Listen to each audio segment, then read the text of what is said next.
and explosive.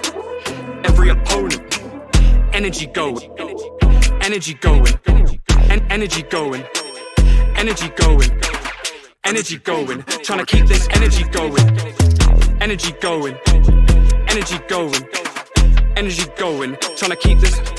Hey everyone, I'm DoeJoe. I'm a rapper, battle rapper, and spoken word artist, and welcome to DoeJoe's Corner.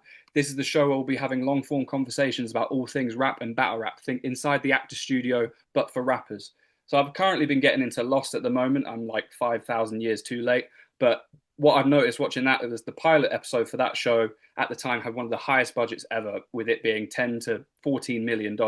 For a pilot, it was a massive swing for the fences. And I believe that this pilot episode matches that with our guests today, especially with their combined numbers. These guys are some of the most viral battle rappers at the moment from their respective countries. Today, we've got from North Carolina. He's battled on URL, King of the Dot, iBattle, premierbattles, Dontflop, and many more. It's Andersonburrus. Hey man, thank y'all for having me, man. Appreciate it. Thank you for hopping on the show, man. And he never talks to coppers. You better call the doctors because he's off his fucking bonds, off edibles and poppers. The man who's hit leagues such as Premier Battles and Dontflop. The viral pub man is seankray. Yeah, nice one, mate.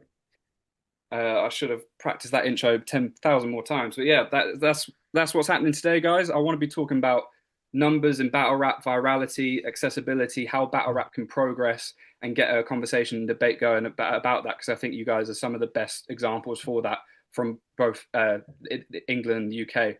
And Anderson, I want to ask about, so from your experience battling in England and Ireland, what are some of the things we do over here or appreciate here, general aspects that you think American audiences or battlers should take over to America, and vice versa? What could the UK use from US battle rap?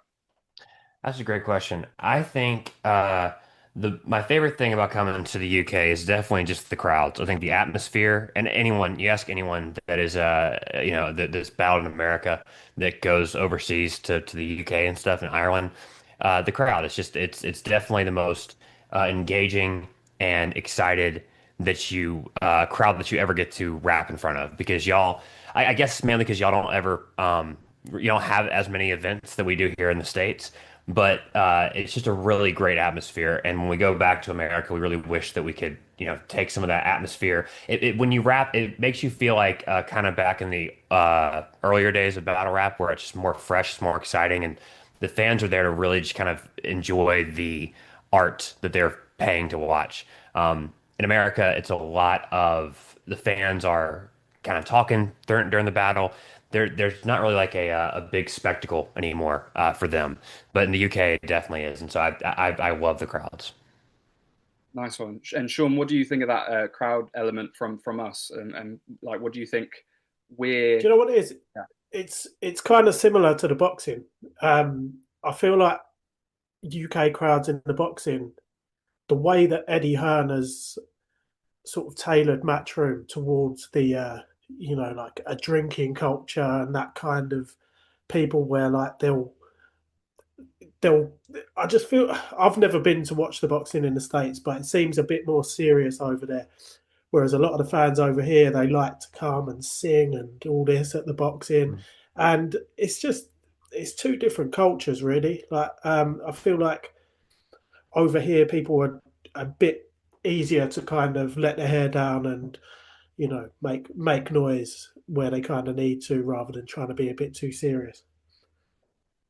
For sure. I remember when Lou Castro battled Bizzo here at the Plug event, and one of his like main takeaways that he got was the fact that we applaud, we clap at bars and stuff like that. And I think that was kind of a interesting perspective to hear. And and I can understand that like, with the massive turnaround of events in America compared to us, that they might be jaded about things or stuff like that. I never liked the applause though. Like, no, the applause over here, I don't know. That's like, it might as well be a backhanded clap, because that's like a golf clap, because if you get a clap, then that's like, we've paid our money, we've turned up, we're going to get involved somehow, but you haven't actually gotten anything else out of us. So I wouldn't have let him take that one home too much. What do you think of that, Anderson? Like, do you see it as backhanded, or do that? I'm so starved for reaction when it comes to battle rap crowds. Like, I'd so much rather take any reaction at all, I'm happy with. And so, but yeah, I guess it's kind of like, if you're watching stand-up comedy and the crowd is clapping instead of laughing, that's a little bit kind of like, ooh, that's not what I'm doing this for like the applause. It's more of the physical, so yeah, I don't know. I don't know. It's fun. Yeah. Um, so yeah, like the subject of numbers in battle rap. So both as a battle rapper and fan. So outside of this, I I might be viewed as a bit of a purist. Short Sean calls me a purist a lot, and I think while there's a lot of stuff I can see from going down a viral route in battle rap or things about numbers, there's stuff I kind of like become a bit of a hipster about or have my back up against. So I wanted to ask you guys, what do you think about just the subject of numbers in battle rap, modern day battle rap, and navigating through social media? And yeah, can you guys talk a bit about your journey at the moment with social media through TikTok, YouTube Shorts, Instagram, everything like that? What's been a takeaway at the moment dealing with numbers in modern day battle rap? Well, I think first of all, Anderson's like killing it a lot more than I am, so I need to listen to his side afterwards. But the way that there's kind of a couple of different ways of looking at it. You can kind of study the market and try and sort of market yourself towards it. But with me personally, I'm just like, I find myself as such just a regular guy with the way I consume everything. Um, always, I'll always be trying to look through the eye of the random person who's going to see it. So the way that I used to do it when I was going into battles in the room, I'd always get someone would come who'd be a battle rap fan, and then they'd bring a friend. And I was the guy that the friend would always come up to and go, I don't really watch this, but you were my favorite today. And I kind of never went, and from the outset, I wasn't aiming for that. That just naturally was the way it kind of went. And then I then started shooting for that kind of person because it kind of represented outside of the bubble, if you like. And then as time's gone on, I've aimed more and more outside, and then now you get to the stage where with things like reels and TikToks and things like that, anyone can see it. So I'm just looking at it and I'm thinking, what will entertain the most people? And yeah, and then if I'm editing a clip, what I'll always do is trim it right down to about 3 seconds.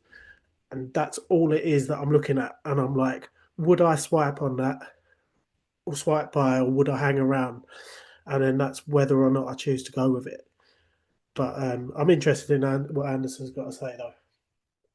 Yeah, Sean, that's a lot of it. I mean, for me, is definitely it's the first second of the short. And when I'm writing, I think I've been doing this for so long, as far as the social media side of it, that when I'm writing, I really try to write for the clip.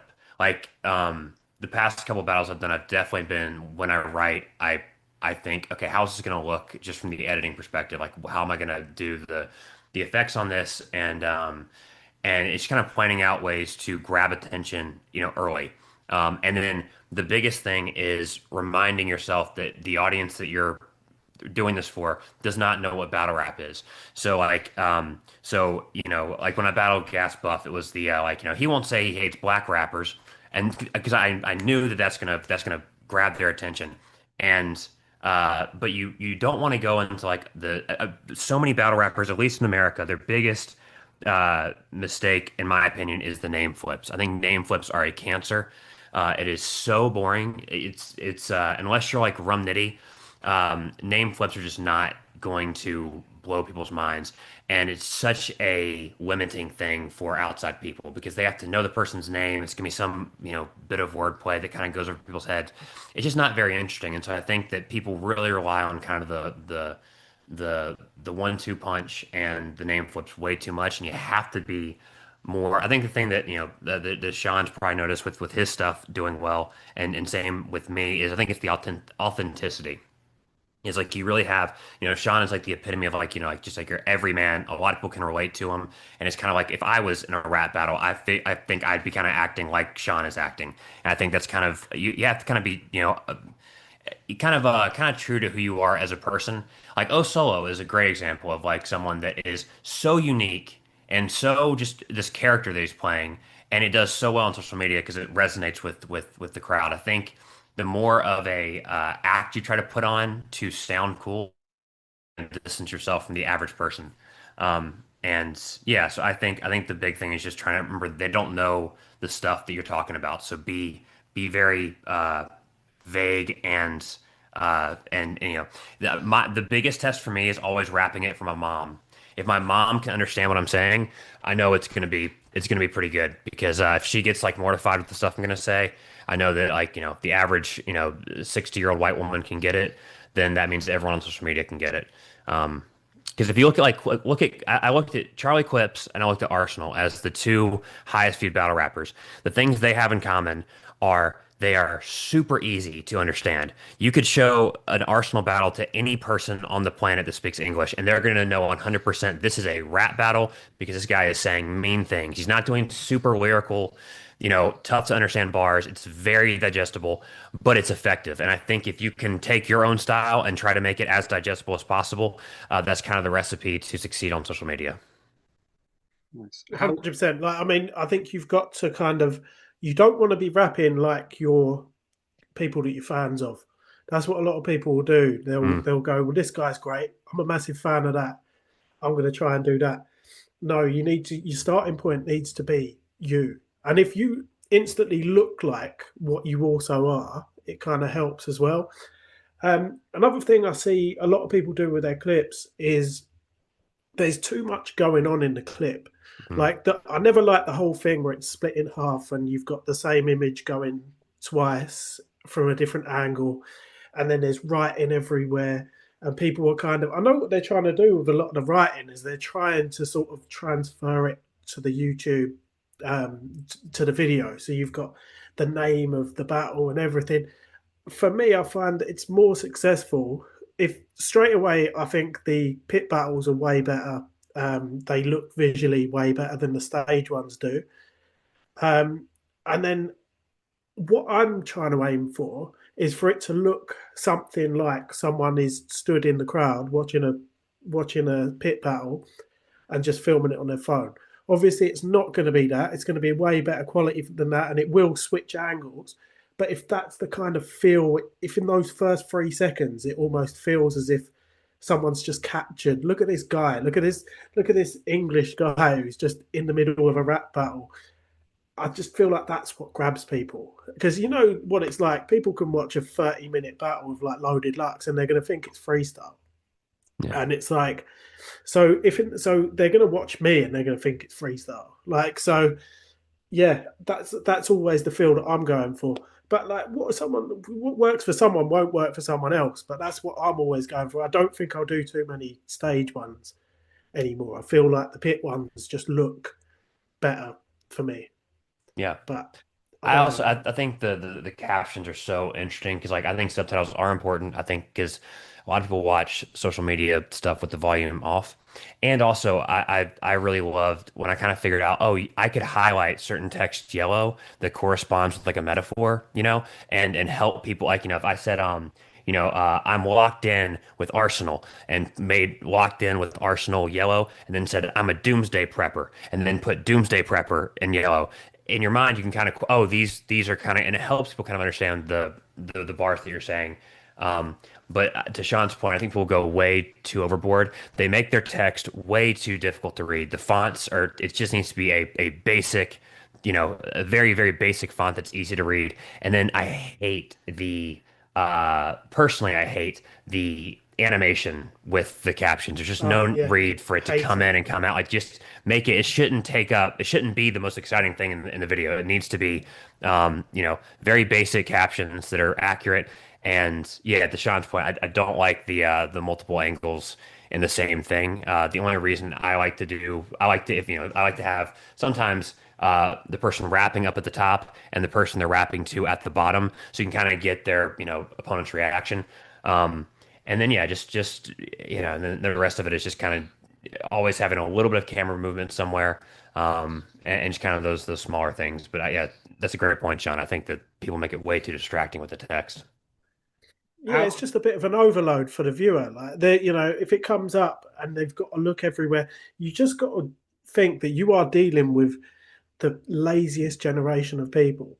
You know, like I'm a football fan, and there was with the team that I support, someone put out this tweet that was sending like the fan base mad. And I looked at it, and you had to scroll and scroll like proper blue tick tweet, and I was like, I'll just check the comments. Like I'm not sitting around and reading that because I've got better things to do, and I'm lazy. Like should have been in the other order, but it's I also don't have better things to do.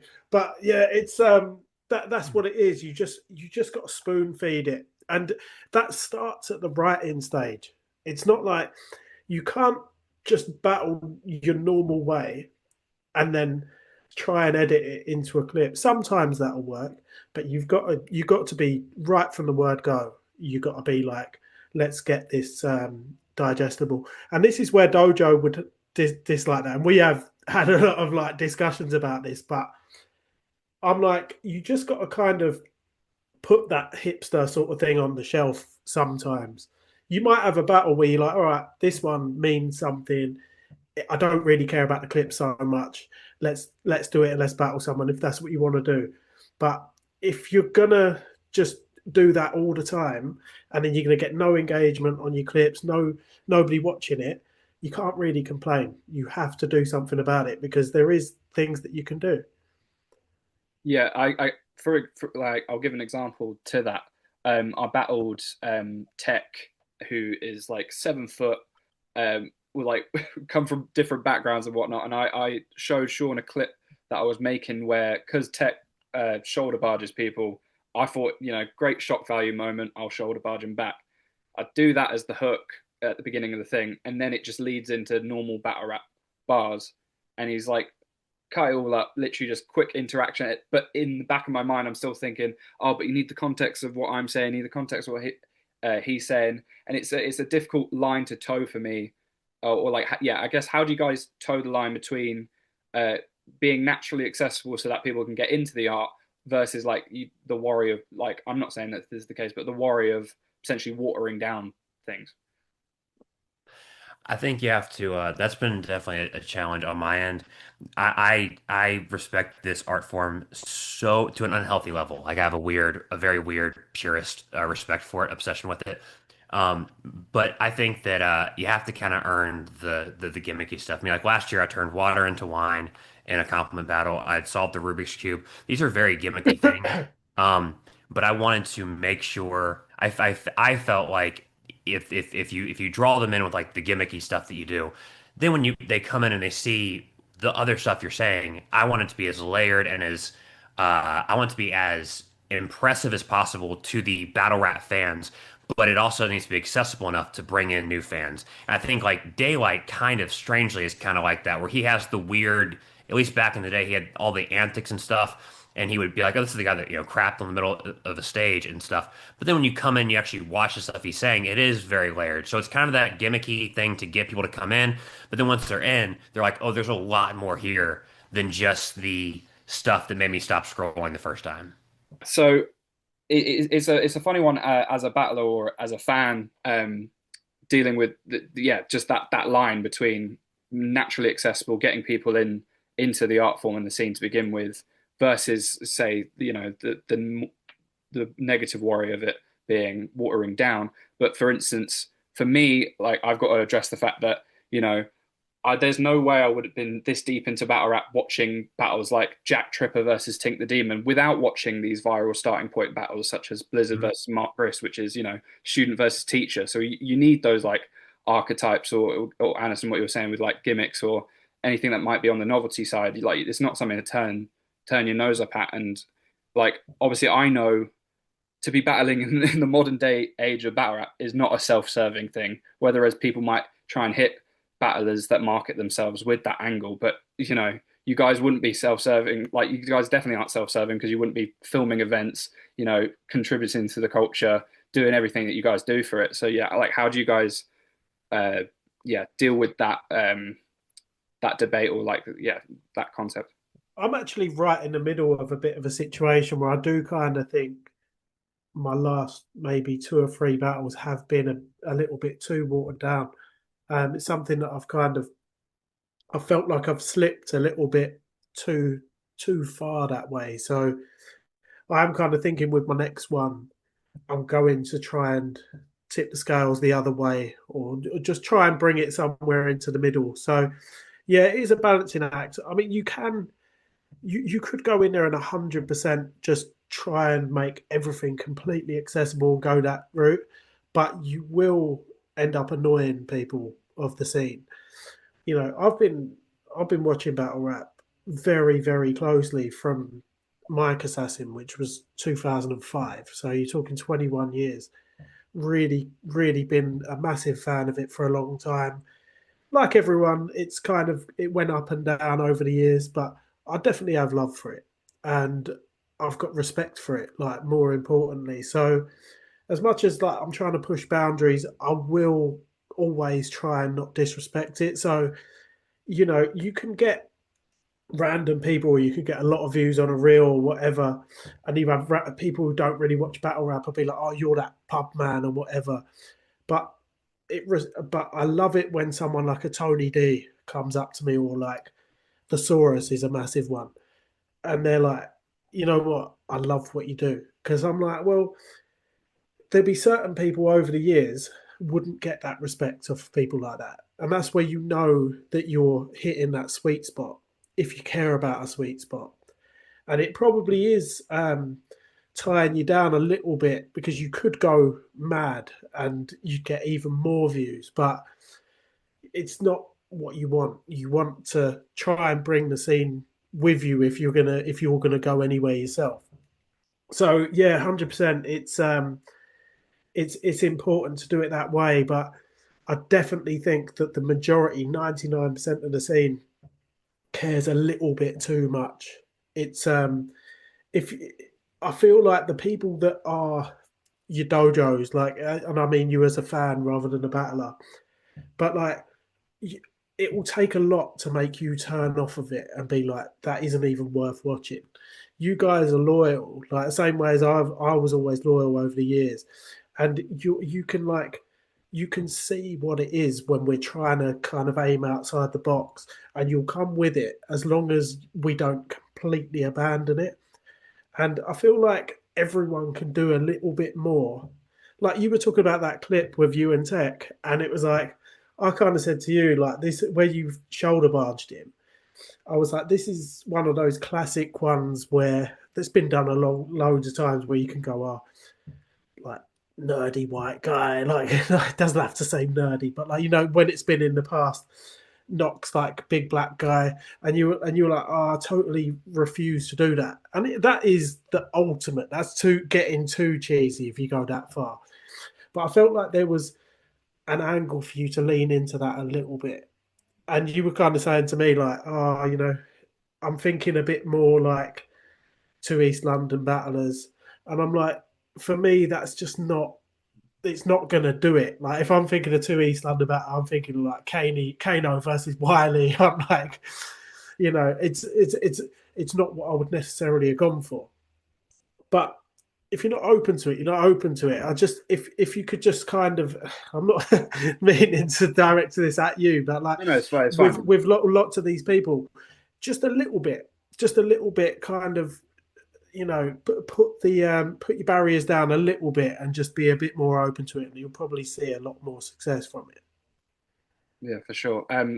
Obviously we've been talking about the barriers in terms of like UK battlers and UK fans. Is it a similar situation in America, Anderson, with battle rappers in terms of putting them walls down in terms of trying to be more accessible without diluting anything? Like how what do you think? I think in America the biggest problem is what I've noticed at the top level of guys in America. There's a real problem with us. I'm not saying that I'm at the top level, but that was very for the guys like especially in URL, and the guys that are we see a lot of the top tier guys going battling on very small leagues and stuff.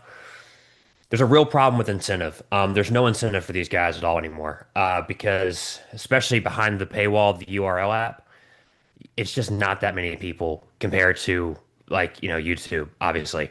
And so I think a lot of people have stopped feeling like there's a reason to really try. That's why you get a lot of big names versus small names on these weird local cards. The big names don't try at all, and no one sees the battles. And it kind of waters down everything. It's like one of my biggest gripes with battle rap right now. But there's no reason for these guys to try because they're gonna show up, they're gonna get paid, they're gonna get paid, not a lot, but enough to justify flying to, Ohio and battling. And but there's no reason for them to try because if they try, they're gonna win and nothing's gonna happen. I think people have to look at it more where um, building a following independently has to be a real motivator. Like for me, I will take a massive pay cut, film an event and battle to own the footage because to me that's where battling makes sense. Like I think that's what makes me spend an ungodly amount of time on my material because I want to build an audience myself. But if I was battling on a league I didn't care about and I couldn't own the footage and I know no one will really see it, I wouldn't try that much. And so I think the biggest thing missing for a lot of people is just an incentive. Um, and so, yeah, I think that's kind of the thing that's holding a lot of people back is there's no storylines anymore. There's no everyone is friends. It's a dirty secret about battle rap is that you could think, oh, these guys are gonna kill each other when they see each other. We're all in the parking lot. Like, we're all at the hotel parking lot chopping it up. Everyone's cool. No one actually really hates each other. And so, yeah, it's just the sting has kind of been taken out of it. And so I think if you want to get people to be more open, like try to draw in more fans, they got to realize the incentive has to be to build up their own platforms and stand out because the only way they'll make more money than what they're getting paid from the league. So, yeah. You know what? A couple of people do hate each other, and it's like, but they'll never battle each other. That's one of the Interesting. worst things is where there are genuine beef between certain people, and it'll be like, and if you just picture two of those people, I don't even want to mention it because it's just the whole cult. It's the I've whole had that in my culture. Is case. that I've had people I don't like, and in my head I'm like, I'm not fucking battling you. I don't want to yeah, share that space, but then yeah. it could be doing both of us a disservice by not leaning into that.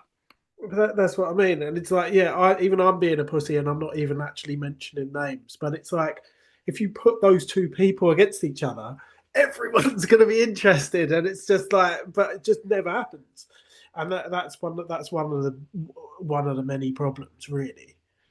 But yeah, it's how do you go about solving that? I mean, one of my big things with battle rap now is I feel like the battles are way too long.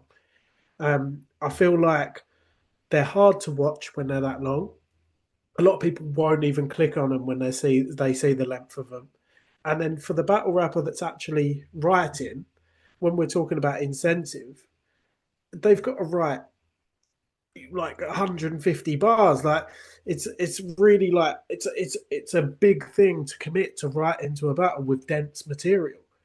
If all of a sudden you say to these guys 90-second rounds, it's like any battle rapper can write three solid 90-second rounds. And, they could be three different topics and they're going to be of a high standard. But I don't know if it's that people think, oh, it's not worth it. It's not worth going and turning up and doing it. But anyone that I know that actually turns up, say if it's a short round or whatever, short prep time, and they're like, they've turned up and they're in the room, they're like, "Oh, I love these 90-second rounds. I love everything's just way more fresh. Whereas if you're committing to 5-6 minute rounds, it's a pain in the ass to write, to memorize. And all you end up getting is people stretch it out. It's more watered down. They're more likely to have a choke or a stumble or whatever, or they're recycling. And if you just go for 90-second rounds, that's what built this thing. That's what I think. That's the thing I always tell people that are coming up, especially like I love iBattle. It's a great place for new guys to come in to battle rap.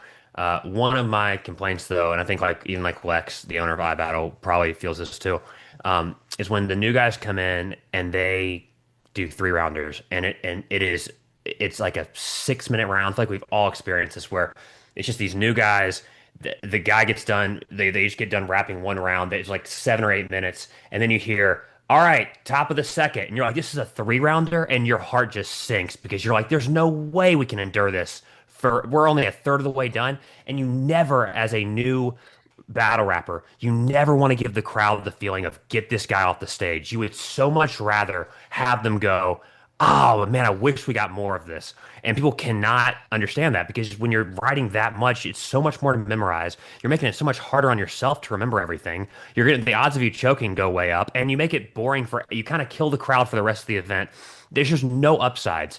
And I think that battle rappers should earn the right to do a three rounder. I think every single battle you do when you start off should be a one rounder. And when you finally get good enough, it's like, all right, you have earned the right to do three 90-second rounds because there's no reason. Like when you do stand up comedy, you're not going up there. Like open mics are 2 minutes for a reason. Like they're not giving you hour long sets for anyone to do. You have to condense your material, and that will make you a better writer. So much of my writing process is me writing so much material and cutting it down to 2 minutes and taking out the stuff that I think is a 7 out of 10. And you have to learn how to do that, or else your material it's gonna be miserable. Like it's gonna be a miserable experience. And yeah, that's the reason that I think shorts are doing so well and long form is suffering. I'm sure stand-up's the exact same way. I'm sure the hour-long stand-up specials are not doing nearly as well on YouTube as they did 10 years ago. But I'm sure the clips on, people doing crowd work or stuff. Yeah, I'm sure that is taking off now because it's just the attention economy, whether you like it or not. That's the way it is. And you can either adapt to it, or you can just kind of complain about people being on social media. But this is kind of the reality. That's the thing. Like the comedy, the stand up guys, they put all the crowd work up because they don't want to put their actual material out there as clips. But if their proper material and the things that was hitting in the room they put as clips, going crazy. But it would obviously ruin their sets. But yeah, that whole thing just leave people wanting more. Like I've got two young boys, and if I take them, if I want to get them into golf or I want them to get them into anything like that, just when they get to that stage where they're really enjoying it, you kind of be like, okay, let's go home now, and they'll be like, oh, I want to play a bit. No, no, no, it's still going to be there. I grew up. My dad was like international level fisherman, and he used to take us and we'd go fishing for 5 hours. And after for the first 2.5 hours, I was like, this is amazing. Like he knows everything about fishing. Like we would never sit there and not catch. We would catch. But then those last few hours, I'd be sat there being like, I'm never coming again. That's And now hilarious. I bump into people that are fishermen, and I'm like, yeah, my dad was, and I'll say his name. And it's like they're like, oh, you must be, and I'm like, nah, I never got into it because my dad's pure love for the sport. It just killed Interesting. me, and that's kind of that's what it is with the battle rap. If if people's entry level battle is something where this thing all started, let's talk about online battle rap in like 2005, 2004 was the first time I saw it. And then as it's gone and gone and gone, and the levels just kept going up and up and up, and people's palette is so sophisticated now that like what the kind of level of writing someone who's like a long time fan needs to get that stimulation in their brain is so high that if you offer that to an entry level person, they're just like, what the hell is this? Like you imagine if you tried to watch a sport and it's like I have it with American football, to be honest. Like I can appreciate that it's a great tactical sport, and I'm sure if I committed enough time to learning it, I would love it and appreciate it. But whenever I watch it, if I put on the Super Bowl, I'm just like, oh, this. I'm committed to a lot of sports in different ways. Can I Yeah. really take on another one? So I'm like, oh, I'll watch the halftime, and that's Yeah. about it. So, and it is purely because of that, because it's gotten to such a level that it's too much of a mouthful. Like And that goes to back to also the writing of like of um the super incestuous inside battle rap punchlines. Like the amount of battle rappers that will rap about their opponent's best friend who goes by this street name who did this thing that three people in the room know about, like, and you're doing a punchline about that, you're requiring way too much research for people on the outside of this to understand these references. And it's like, okay, I don't want to watch 17 battles to understand who this guy is standing behind the guy. Like, you have to make it so that you can just tune in and not do an insane amount of research to understand the bars these guys are saying. Um, like Joe and I were talking about, or you mentioned flip top before, and the reason, like, I was curious why flip top was so popular. And I remember talking to someone about it, and they were saying that flip top, it became so popular because they would bring, you could bring a grandmother or you could bring anyone off the street to a flip top event, and everyone's going to understand what they're saying. And I think that I'm like, that's so interesting. That's like where I started, asking, old white people, like, hey, what do you think about this?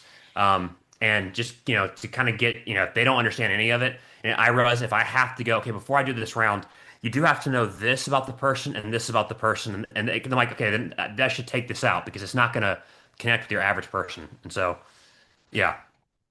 Yeah, I've been, 100%. That's the thing. Like, if you've ever got to do that, and then the other thing that I kind of think as well is this is more like another kind of topic, but in terms of where the line is in battle rap, I'll be like, if my manager at work pulled me in and said, right, played one of my clips and was like, do you know what, that's like pretty inappropriate. I don't want to have to be able to say, within that world, that's acceptable, like, because you're not showing it to that world, you're showing it to the real world, like. So I'll always try and bear that in mind as well. But yeah, it's slightly different, but something else that I consider.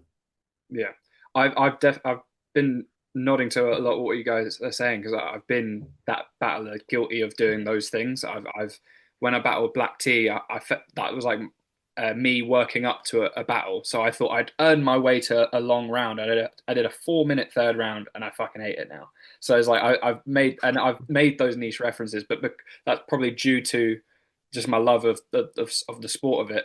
But then Yeah. you can go off the nth degree of that, and it can actually do you more harm. And I think with what you guys are saying about showing it to your average person, I think your average person at the moment understands on beat battle rap, and I think even though some of the content in on beat battle rap we were talking about palettes like may be considered like lowbrow to diehard battle rap fans, acapella battle rap fans. That's where the pendulum has swung to now in terms of eyes and visibility. And yeah, what do you guys think at the moment in terms of on beat battling kind of taking over the in terms of popularity in comparison to acapella battle rap? Because we had it previously with Jump Off and everything like that, and then Don't Flop 2012 Virality, and then same with leagues in America. But now everything is pendulum back to on beat battle rap with Pengame, also Urban Roosters, but also now King of the Dot doing an whole second day of on beat battles. What do you guys think about that shift at the moment? I feel like with pen game, a lot of the time, I feel like people maybe have battles on in the background. Like they're doing other stuff and they've got a battle playing because it's got the beat going, and it's I don't know if there's the same number of people are sitting there completely tuned in to it, and it's the same with your clips and things like that. If you have a reel and it's just silent in the background and compare it to just having music playing, people just prefer that instantly. But I don't know. That's always been my theory. Is like people maybe will put a pen game on battle when they're driving, whereas I wouldn't necessarily put a long. I have done driven with a cappella battle rap on, but I don't know. I just feel like there's that window of opportunity for it, but 100%. I've been thinking for a long time that the on beat stuff is the way forward. I'm glad to see the King of the Dot are pushing it, and I feel like all the leagues should start pushing it. Really, I'm actually thinking I'm going to try and do it myself because I do feel like it is the future. Like it's the future. It was also the past. Everything's cyclical, isn't it? So yeah, I do feel like we're at that stage now where we need to go through the wave of the on beat stuff. and then it might be a situation where a lot more people are on board, and then you want in the more sophisticated stuff, and then it might come back around, or it probably will. But for now, I think everyone should start looking to do things on beat. I don't want to. I never want to be the guy that like kind of shakes his fist at the new wave of whatever it is. But I think. I mean, I came up doing on beat freestyle battles and stuff like the freestyle tournaments and stuff. That's like how I got into the acapella format. And you know, most battle rappers I think started off as just rappers. Like I started rapping when I was 15, so I loved the on beat thing. I think I've always liked battle rap as a separate thing for the acapella kind of freedom it gives you to really just zone in on because I love stand-up comedy. I think it's such a close thing to battle rap. I feel like if you have a beat, the audience reaction, it feels a little bit like you're sharing the stage and the spotlight with, with the instrumental playing. And then I also worry that it will take away from kind of some of the lyrical stuff you can get away with. I'm a big fan of angling in battle rap, and I would get worried that it would kind of reduce battle rap to be kind of the things that I have a problem with, kind of just the generic kind of 1-2 punching name flip stuff. Like it'd be fine, but I don't know if I could watch an entire event like that. But I'd love to be. But I also haven't really seen a full pen game event. I'm going to be at World Dom. Cannot wait to see the on beats battles and see how they translate. I think it's going to be a really big telling on a big decider on like if that becomes a real permanent thing. At least on the American side of battle rap, that becomes like kind of a more normal thing. So I'm excited to see what happens, and I think switching it up is always good. Yeah, I did go to Pengame the one time, and it was the one that was at Wembley Box Park, which is a big venue. And the thing that I loved about it was you had the hype man at the start, really hyping up the crowd. There's loads of crowd participation going on before the battles start, in between the battles. There wasn't a whole thing of like a battle finishes and everyone goes outside and then they come back in. And I mean, I love that. Like, I don't want to have too much of a go at the acapella stuff because I do love that, and I do love the socializing is a big part of it. But as a totally different thing at Pen Game, just just riling the crowd up all day, and then straight away everyone's got reload signs, and it's like it's just really, as a crowd member, you feel involved. You feel like it's a show right from the word go. But no, I do agree with what Anderson's saying though about them. There there are different lanes, and I listen to a lot of stand-up podcasts. Like one of my favourite ones is the Mo Gilligan, Bubba, always talking about their experience as stand-up comedians, and I'm like, I'm nodding my head every week. I'm listening, and I'm like, that's so similar to battle rap. The whole when you turn up at the venue, sharing your material with your peers and things like that, and there's just there's so many parallels. Like, and it might be the type of battle rapper that I am, but I do notice more parallels with stand-up comedians than I get with on-beat rappers. Mhm. But yeah, there's so many of them. So sadly, the powers that be of Wi-Fi cut us off, but this is something we can talk about for ages. So yeah, I want to thank Sean and Anderson for coming on and talking about everything that we have talked about. And as we were kind of getting at towards the end of it, Sean, you were talking about the parallels between battle rap and stand-up comedy. Yeah, can you just expand a bit more on that, and then talk about what battlers, new battlers, and battlers in general can take moving forward when it comes to dealing with this modern age of social media and accessibility, and without diluting the art, how can people adapt? Yeah, there's a lot that you can take from stand-up comedy, and I feel like one of the things with stand-up comedy that they benefit from is being able to take a joke into different rooms and redo it and sort of level up on it, maybe kind of improve it slightly.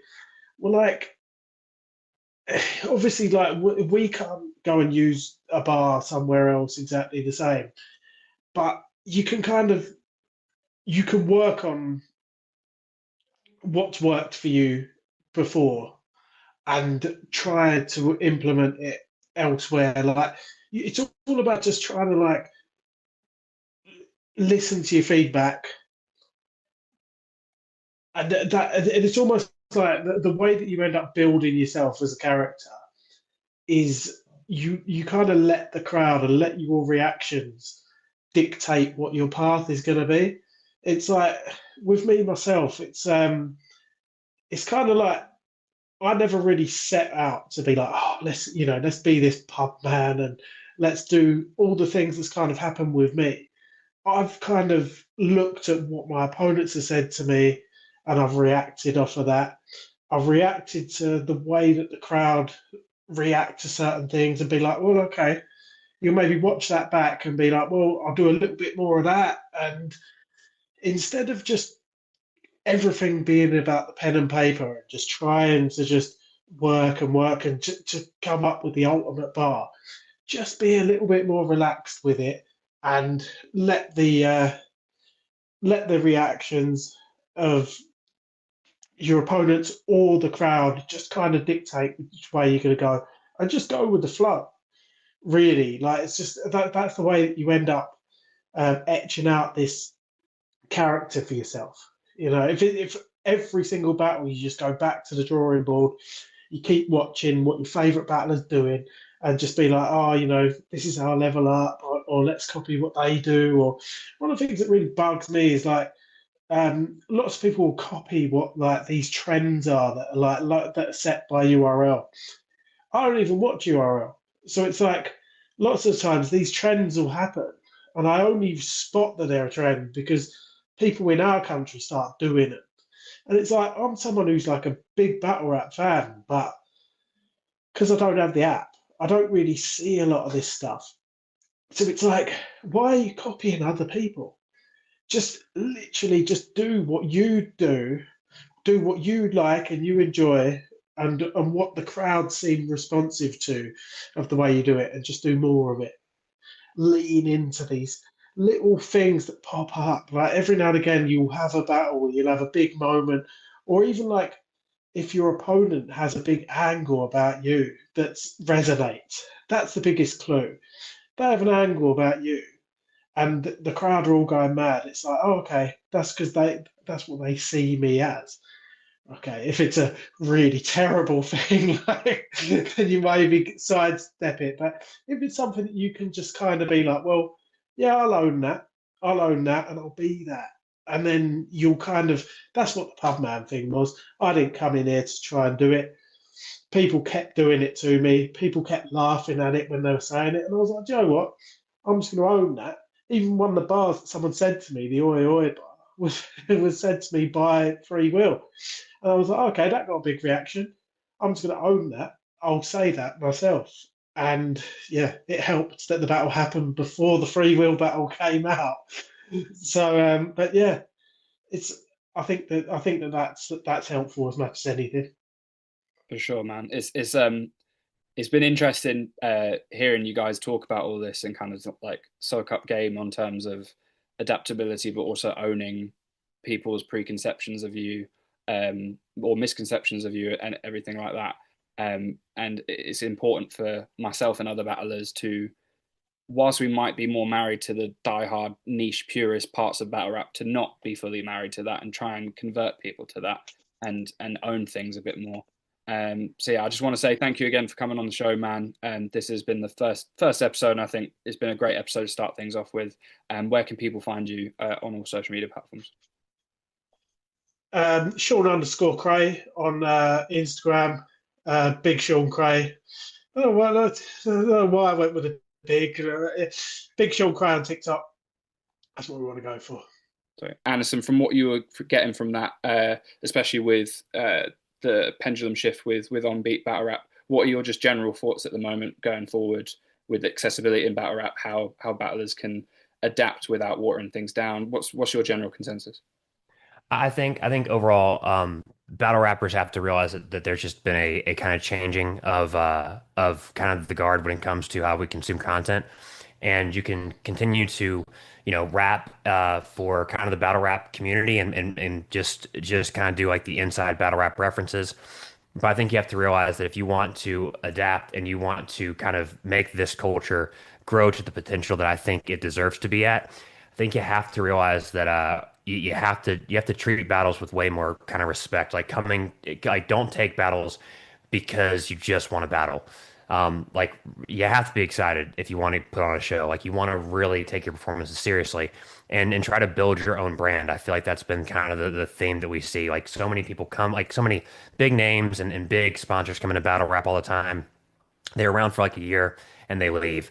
The only thing you can really control is like your personal brand and your personal channels that you build for yourself. And so I think that has to be something that battle rappers really want to take seriously if they want to.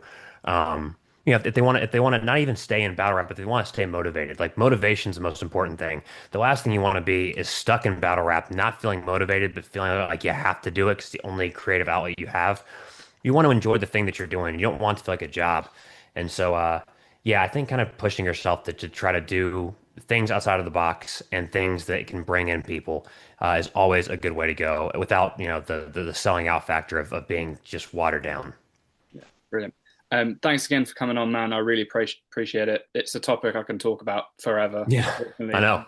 Powers that be don't want us to do that. But yeah, thank you again for coming on to the first episode of DoeJoe's Corner. And where can people find you? Oh, it's Anderson Burrus on everything. Burrus is Burrus. So yeah, I really appreciate you having me on, man. I could talk about this stuff forever. So I really appreciate you guys inviting me. Happy to come on whenever. Thank you, man. No problem. Yeah, have a good one, man.